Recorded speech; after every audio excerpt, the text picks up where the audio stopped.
Assalamualaikum warahmatullahi wabarakatuh. Bertemu lagi dengan saya Saskia Rahmatulisa di channel YouTube aku Saskia Rahmatulisa dan episode My dari 2. Topik kali ini saya akan menjelaskan merupakan kelanjutan dari prinsip pernikahan. Kali ini saya akan bahas teknik bulan madu bagi penyandang autistik ya seorang pengantin baru. Jadi pengantin baru yang seorang penyandang autistik, biasanya saat pernikahan kita pasti membutuhkan waktu untuk bulan madu ke mana saja, baik itu keluar kota maupun keluar negeri.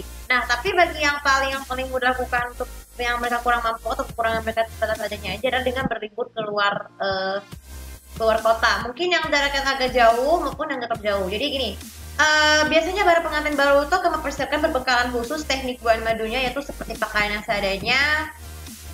Bisa dilakukan dengan melakukan sebanyak 7 hari, ya seminggu lah. Jadi bulan madu bagi penyandang autistik yang seorang pengantin baru itu melakukan membutuhkan waktu sekitar cukup minimal seminggu saja. Kenapa? Karena kita pasti akan merasa kalau beberapa hari kan kita gak mungkin tahu bagaimana cara kita bisa bertahan hidup menyesuaikan diri sebagai penyanyi orang normal.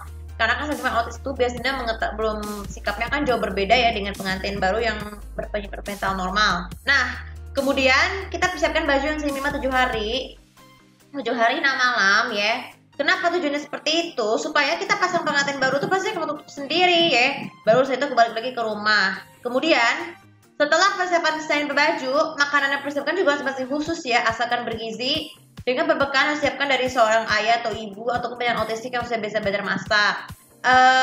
Sejujurnya ya seperti dilakukan oleh anaknya Dina yaitu si Fahri tadi itu kan sekarang bisa masak nih, walaupun dia bukan autistik tapi dia bisa. Mungkin berbeda hal dengan pengantin yang bermental normal, yang pengantin baru bermental autistik pasti akan mendapatkan makanan yang khusus untuk menjaga terdiet, terutama apalagi untuk persiapan untuk menjadi orang tua autistik kan seperti itu. Nah kemudian terus perencanaan bulan madu itu menentukan adalah waktu, tempat, dan perencanaannya apa, sebenarnya kita mau kemana dulu, terus kita cari hotel. Pokoknya hotel dengan bayaran yang cukup seadanya aja, asalkan dengan fasilitas yang lengkap, terus dan juga merasa nyaman.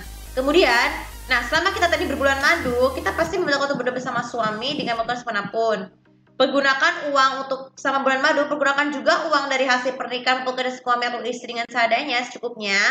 Baik itu membeli baju, membeli peralatan yang lainnya, ataupun untuk kebutuhan masa yang datang. Seperti kita contoh kan seorang pengantin baru yang normal habis bulan madu ya, kita biasanya membutuhkan waktu dengan bekerja secara sehat, asalkan dengan syaratnya adalah jangan saling melakukan seks bebas ya, dengan melakukan ke klub atau sebagainya sesuai agama masing-masing. Kemudian yang kedua, untuk bagi yang Islam, melakukan pergolakan isi waktu dengan mengunjungi tempat-tempat bersejarah, terutama yang mengandung pendidikan Islam. Itu kan bagian terpenting ya.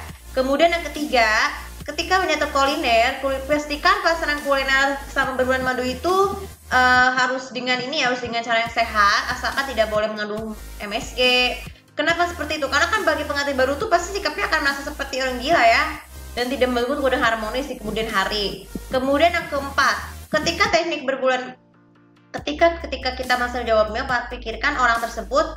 Jangan ketika berteman dengan akrab atau teman-teman sekolah, asalkan kita cukup dengan berteman saja. Bagi laki-laki nih, bagi lagi pengantin baru ya, kalau mau berkenalan dengan wanita cukup dengan sebatas teman ya, jangan mengaku-ngaku selingkuh, atau mengingatkan juga bagi teman dengan perempuan untuk tidak melakukan perselingkuhan, karena pasti yang banyak autistik pasti akan merasa tertekan dong. Dan memang sekarang tuh dunia sekarang tuh kan banyak perselingkuhan, terutama bentuk sinetron. Pasti mungkin banyak anak-anak yang masih di bawah muda yang bukan autistik pasti akan merasa tidak percaya diri dengan tayangan yang adanya aja, kayak misalnya takut berselingkuhan, bos itu dulu. Ya namanya juga wajar seperti itu. Bahkan sebagai orang yang lebih tua penyandang autistik harus mengingatkan anak nanti. Dan yang terakhir ya, catat bulan madu yang terakhir, ketika akan pulang, jangan lupa juga untuk beli oleh-oleh dengan harga yang cukup murah.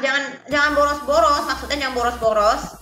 Karena apa? Karena kalau sikap boros itu kan bisa untuk membuat kebutuhan di masa akan datang ya.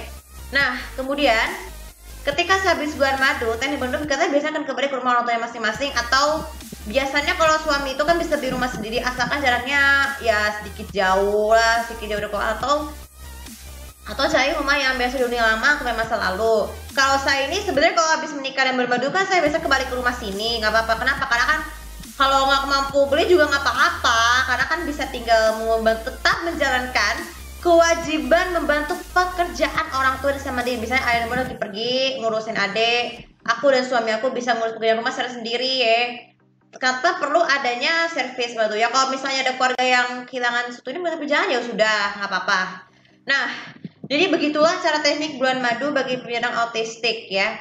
Jadi ini sampai satu lagi. Di samping itu jangan lupa juga ketika sebagai pengantin baru, pengantin harus bertemu dengan calon bagi yang ke luar negeri harus bertemu dengan calon orang tua mertua kita yang ada di luar negeri. Bisa contoh di Malaysia, khusus kenalan juga. Kenapa? Supaya untuk meningkatkan hubungan yang erat antara keluarga yang sama negara sendiri dengan negara luar ya.